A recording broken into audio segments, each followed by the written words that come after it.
निघालेला आहे? नाही, आता आम्ही आज गट स्थापन करतो. गटनेता जवळपास फायनल झालेला आहे आणि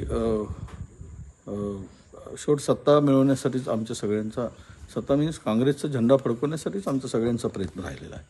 माझी भूमिका तर ती स्पष्टपणे मी मांडली आहे. कोणाला काय वाटतं त्यापेक्षा कोणाला सत्ता किंवा जवळचा ह्यापेक्षा काँग्रेसला महानगरपालिकेमध्ये आमच्या विकासासाठी, शहरासाठी, शहराच्या सर्वांगीण विकासासाठी, शहरातील मूलभूत प्रश्न सोडवण्यासाठी तिथे काँग्रेसचा झेंडा फडकवा अशी आमची भूमिका होती, माझी भूमिका आहे. आणि म्हणून मला वाटतं की आज गटनेता झाला की महापौराचा वादही संपलेला आहे. महापौरही आता कोण होणार हे पण जवळपास निश्चित झालं आहे. आज मला घोषित करता येत नाही आणि स्थायी समिती कोणाकडे असावी, काय असावं, हे सर्व झालेलं आहे. तुम्हाला मला वाटतं की 4-5 वाजतापर्यंत या संदर्भातली फार तर 5 संध्याकाळपर्यंत आम्ही गोड बातमी देऊ आणि कोण या शहराचा मेयर होईल त्याचं नावही कदाचित आम्हाला घोषित करायला लागेल. नाही, बदलापूरमधील छोट्या बालिकेवर अत्याचार होण्याची ही दुसरी घटना आहे. यापूर्वी अगदी छोट्या आणि कोवळ्या बालिकेवर अत्याचार झाल्याची घटना होती. त्यातील आरोपींना संरक्षण देण्याचं कामच सरकारने केलं असा माझा थेट आरोप आहे. आणि नंतर त्याला क्वाप मेंबर्स, म्हणजे मला कळत नाही की त्याची शिफारस, जो सहआरोपी होता यापूर्वीच्या घटनेमध्ये, त्याला स्वीकृत सदस्य म्हणून झालं, तो झाला. पण नंतर तर काय झालं सगळ्यांना माहिती आहे. बोंबाबोंब झाली, तो आरडाओरड झाली, सत्ताधाऱ्यावर आसूड ओढल्या गेलं. पण ही घटना हेच द्योतक सांगते की तुमचा धाक राहिला नाही, कायद्याचा धाक राहिला नाही, पोलिसांचा धाक राहिला नाही, गृह विभागाचा धाक राहिला नाही.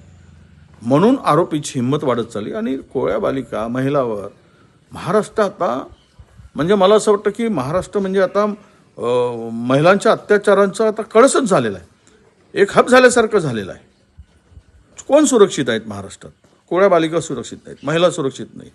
व गेल्या 11 महिन्यामध्ये एका रायगड जिल्ह्यामध्ये जवळपास 7,000 महिला लापता आहेत. म्हणजे कुठे आहे महाराष्ट्र, कुठे नेऊन ठेवला महाराष्ट्र अशी म्हणायची पाळी आली आहे. हे फार विदारक चित्र महाराष्ट्रात होते आहे. सत्ताधारी सत्तेमध्ये आणि कमिशनखोरीमध्ये मशगूल आहेत. त्यांना राज्याचं काही देणं घेणं नाही. हमारा कोण बाल बाका कर सकता है अशा गरमीमध्ये सत्ताधारी वागत आहेत आणि त्यामुळे महाराष्ट्राला वाऱ्यावर सोडला आहे अशी परिस्थिती आत्ताची निर्माण झाली आहे.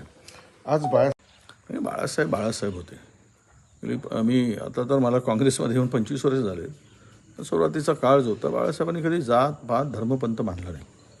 ठीक आहे, त्यांचं हिंदुत्व होतं पण ते एकदम देशासाठी होतं, असं बेगडी नव्हतं. हे काही सत्ता मिळवण्यासाठी त्यांचं हिंदुत्व होतं असं आम्हाला वाटत नाही.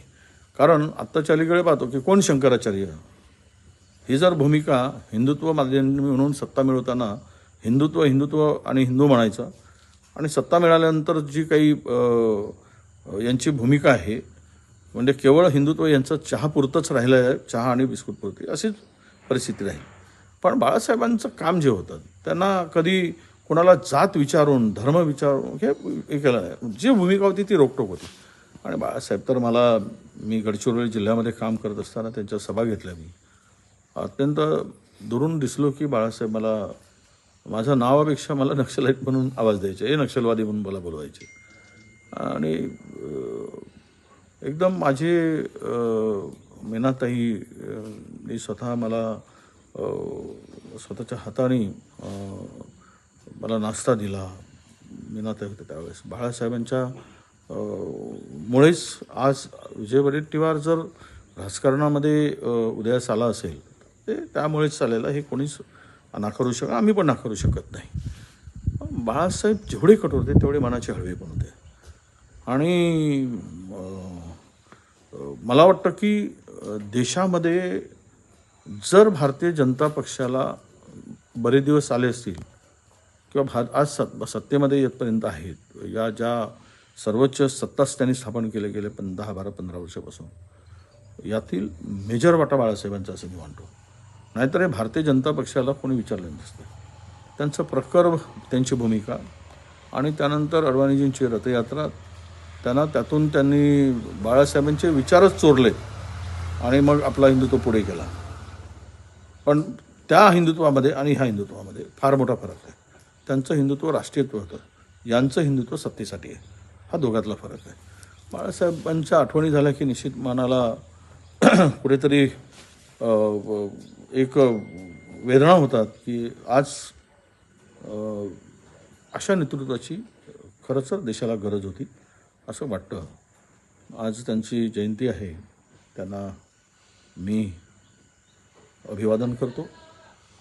आणि मला असं वाटतं की जोपर्यंत कोण उदयास येईल, कोण जाईल, राजकारणात सत्तापालट होईल, सत्तांतर होईल, पण बाळासाहेबांचं नाव मात्र राजकारणात हे कोरल्या गेलं आहे, ते कोणी पुसू शकणार नाही.